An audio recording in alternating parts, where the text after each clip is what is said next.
Hello everybody, welcome to the United Stand. This is your Manchester United versus Brighton preview, and I think this is probably going to be the best one I've looked forward to this season because I'm saying from the outlet, Brighton are favourites in this game. How many times are we just going to put ourselves as favourites in these games?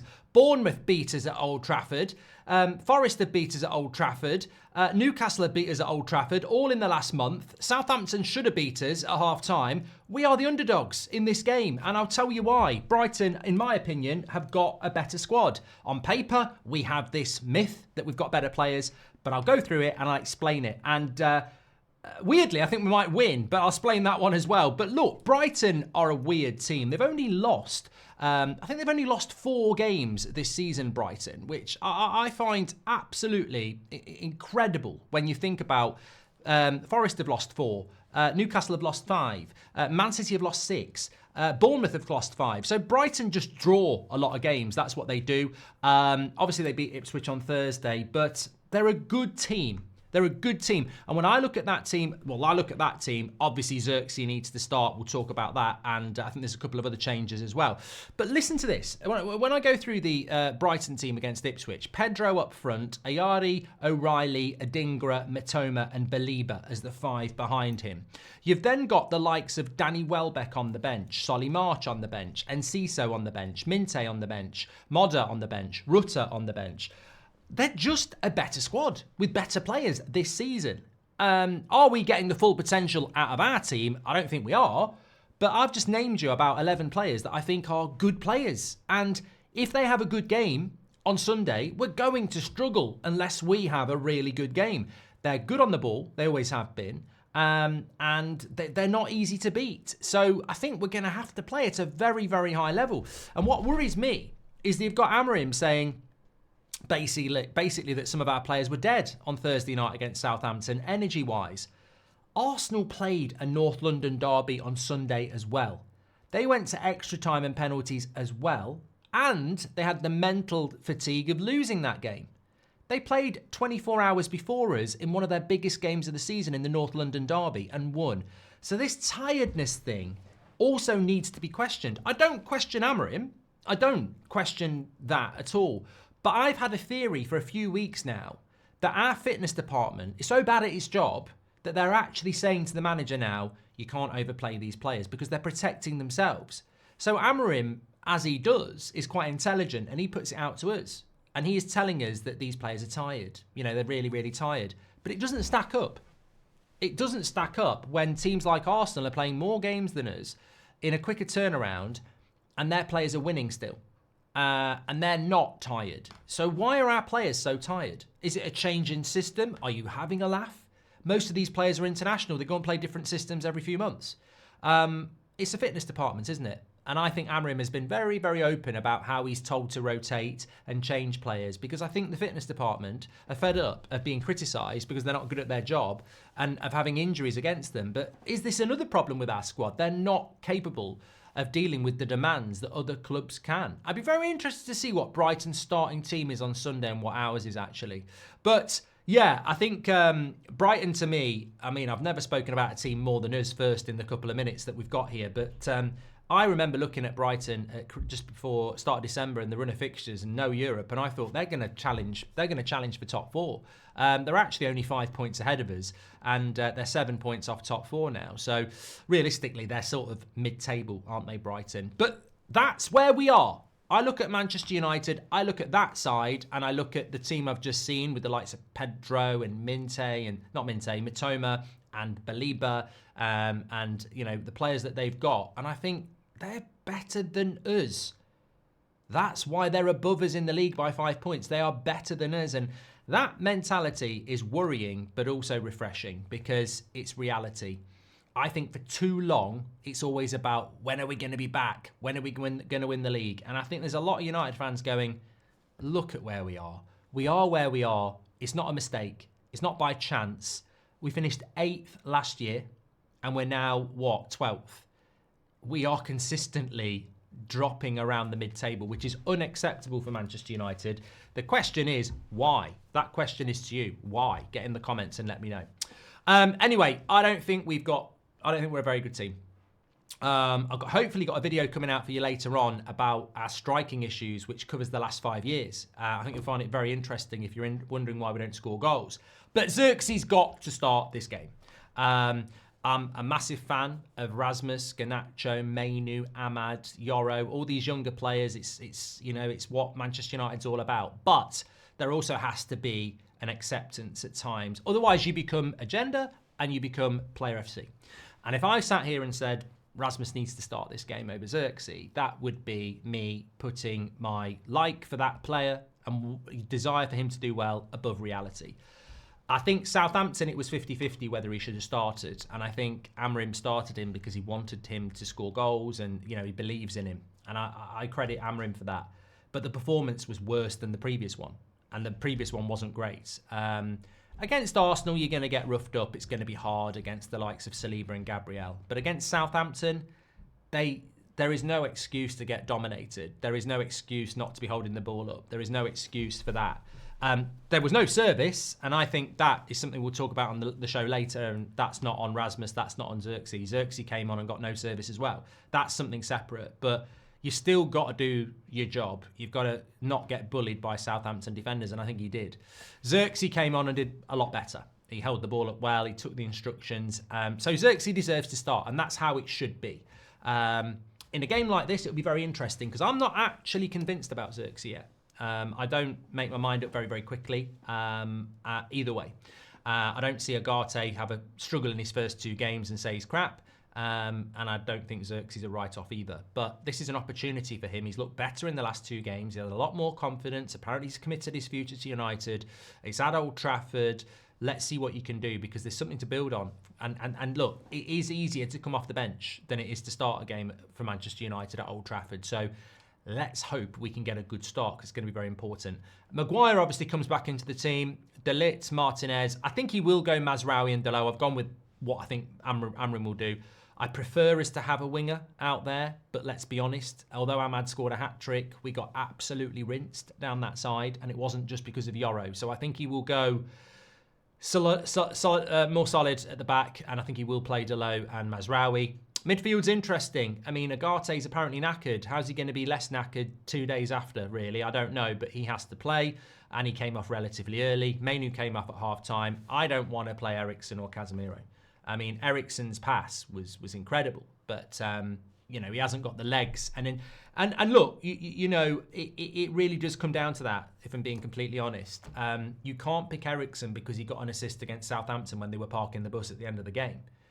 What are you going to do with Eriksen when you're playing against Brighton in the first half an hour? They're up for it, they're knocking the ball around, and they're energetically trying to get forward. He'll get exposed the same as Casemiro. So it's another weakness of the transfer window. We talk about strikers, we talk about left backs, but that midfield is weak. Some people don't rate Mainu. Agate's tired. I rate them both, but what's the backup? Like, we play twice a week. We're going to play twice a week. Collier, maybe Collier. Maybe that is the answer, but he's like a new signing from the youth. I really think we should be buying a midfielder, because it's an area that we need help in. And Collier, again, is a young player that might have a game like Yoro against Brighton and everyone will go, he's a load of shit. He's not. He's just a young player that's going to need patience and time. We need more quality in the midfield. Bruno will obviously play. Ahmad has to play. And that means Garnacho would have to go to the bench as well, which I don't think is a massive problem. He started on Thursday night. There's this talk about transfers, but you can't start every game. There's competition for places. Ahmad scored 3. Bruno's not going to get... You can come off the bench. So I think that... I'd be very surprised if that's not his 11 against Brighton. And it's hard to predict with Amorim, but I think that probably will be his 11. So why do I think Man United are going to win? Because the definition of being able to put in performances like that against Southampton, having put in a performance like we did at Anfield and the Emirates, is the definition that we might play superbly against Brighton on Sunday. We are sponsored by Forrest Gump's box of chocolates. You never know what you're going to get, and you don't know what you're going to get. And that's why I find it increasingly difficult to write this team off or glow it up. I thought we'd batter Southampton. We were rubbish. I thought Liverpool and Arsenal would beat us. I didn't think we'd get batters, but I thought they would beat us. Neither of them did. So wandering into this by going Brighton are better than us, and they are, and I think they've got better players than us, and they have. And they're in a higher position than us. And lots of teams enjoy coming to Old Trafford and expressing themselves, and Brighton certainly will be one of the teams that fit that. But I have this feeling that, you know what, we write them off, they'll turn up, they'll be really good, and on Sunday night we'll be going, hammering ball, we're back. And then the next performance will be Fulham away next week or Rangers at Old Trafford, where we go, bloody hell. So I'm going to go with the United 2-0 win. I don't even know what this madness is all about. Brighton hardly ever lose. In fact, I wanted to bring this in. Brighton's away record is actually quite good. 3 of the 4 games they've lost this season have been on the road. But if you had a league table for away form, Brighton are top 6. They've got 16 points, and they'd only be behind Newcastle, Arsenal, Chelsea, Forest and Liverpool. So their away form is fantastic. Their home form is 12th. We're actually above Brighton for home form. They've got 15 points at home from 10 games, and we've got 16 points from 11 games. Amazingly, here's one for you, because these sort of stats, they can't lie. They're there to see.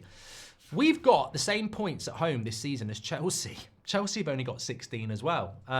We've won 5, drawn 1, lost 5. And I think that's something about Man United, I would say, is that we don't actually, we don't draw that many at home. And that's why I'm going to go for a win. Because I think a draw is not a bad shout either. But yeah, honestly, 2-0 Man United. That's the team I think he'll pick. Brighton are a good team. And the flip side of the coin is, if Southampton can come to United and play us off the park, and they should have won that game in the first half, Onana was fantastic, then yeah, worst case scenario, Brighton should be a lot better and could absolutely kill us off. I don't think Brighton reputationally score that many goals, but they're not too bad away. They've got 18 goals away from home this season, which is more than Man City have got. It's more than Fulham have got. It's more than Villa have got. It's more than Tottenham have got. So only Chelsea, Arsenal, Newcastle and Liverpool have scored more goals, and Bournemouth have scored more goals than Brighton away this season. So, you know, I think it's, you know what, I think it'd be a good game as well. But my frustration with United and what they're doing, you know, I spoke about it on the morning show. This, to me, is the problem. I feel like we are really learning to swim in a whirlpool. We're just keeping our head up, but every now and again we go under, and then we come back. But we're not going anywhere. It's sort of like that whirlpool, and we go under, and then we get our head back up again. Oh, we're doing well, but we're not going anywhere. I want to see us. I feel like we're treading water, but struggling at times, and that's not movement. Everyone else is in the pool and they haven't got a whirlpool. They're just swimming forwards or drowning. We're sort of in this whirlpool in the middle going, blah, blah, blah. You know, and I want to see some movement. And I genuinely say this, and I've said it a few times, we might get our arse smacked by Brighton. I think we'll win, but we might. Next week at Fulham, we might. There are probably 4 or 5 games minimum this season where we're still going to get beat. And when you look at the league table, we've lost 9 games. I think that we could easily lose 15 games. I don't know how many we lost under Ten Hag, but I can see us losing 15 games. I can see us losing another 6 out of the next 17. I don't think anybody can't beat us. The flip side is I don't think we can't get a result against anybody. But that's what I've been saying for a long time. I think Ollie used to say it. You know, on our day, we can beat anybody. There's a flip side to that coin. When you literally say that sentence, it makes me think you're weak. You've got low mentality. You're inconsistent. On our day, we can beat anybody, which means on your day, you can lose to anybody as well. And that's not a good thing. I don't like that on our day we can beat anybody. And we've seen it again. We can go to Anfield. We can go to the Emirates. And then we're shit against Southampton. But look, who knows what will happen on Sunday, tomorrow, today, whenever you're watching this. Who knows what's going to happen? We could win. We could lose. That's not a good thing for a football fan, I don't think. I don't think it's a good thing for you as a fan to be sat there going, we might win or we might lose. You need consistency. And I don't see it. I don't see that consistency coming when we're going round that whirlpool with the same things.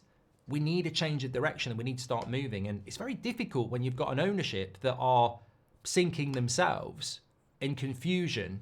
And look, surely when Ineos did their strategic review, surely when Ineos looked to buy the club, they had a plan. Has anybody ever thought that? You know, they battled with Qatar to buy Manchester United. They must have had a prospectus and a plan. Does it look like anything's happening plan-wise? That's concerning as well. But Brighton, Man United 2-0. Let me know your comments. Let me know as well why you think you look at Man United's squad and Brighton's and think Brighton's better, because I do. Even though we've probably, on paper, got better players. Is that on paper thing, does that need to get thrown in the bonfire now? Because the reality is, I think there are so many teams that might not... Look, Anthony Robinson, reputationally, would not have the status of a Luke Shaw or a Mason Mount or a Casemiro, but he's a better player. That's what I'm talking about. We can't look at the paper anymore and go, Casemiro's a Champions League winner, Luke Shaw's played for England, so's Mason Mount, he's won a Champions League. Anthony Robinson at Fulham is a better player than those three players. He is. There might be reasons for it, but he is. We spend too much at Man United looking at Man United, the name, the fan base, the players, the wages, the transfer fees. The reality is there are players that on paper don't have the status, but they're better players. And that's why we are where we are. What do you think? Get your comments in, smash a like on the video, make sure you subscribe. I will speak to you on the next one. Take care. Hope you enjoyed that preview. A little bit more real, wasn't it? I hope.